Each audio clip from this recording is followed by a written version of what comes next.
নসিহত করবো যে ভুলেও নিজের জীবনকে বিসর্জন দিতে যাবেন। আল্লাহ রাব্বুল আলামিন আপনাদেরকে সৃষ্টি করেছেন তার ইবাদত করার জন্য এবং তার জমিনে তার দিনটাকে প্রতিষ্ঠা করার জন্য। হেলায় খেলায় আপনার জীবনটা নষ্ট করবেন না, ঠিক আছে ভাই? আল্লাহ বোঝার তৌফিক দান করেন। তো কলম সৃষ্টি করার পরে কিয়ামত পর্যন্ত সব লেখা হয়ে গেছে। এখন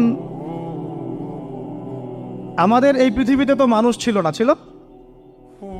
এদিকে মনোযোগ দেন। এই পৃথিবীতে কি আগে মানুষ ছিল? এই পৃথিবীতে আগে কি ছিল তাহলে বলেন? হ্যাঁ, মাশাআল্লাহ। এই পৃথিবীতে আগে কি ছিল? এখন ওরা নাই। সবার সাথেই কিন্তু একটা করে আছে, কমপক্ষে কয়টা করে? সবার সাথে কমপক্ষে একটা করে। আর কোন কোন জায়গা আছে যেখানে জিনের বড় বড় আখড়া আছে। পৃথিবীতে যে জায়গাগুলো থেকে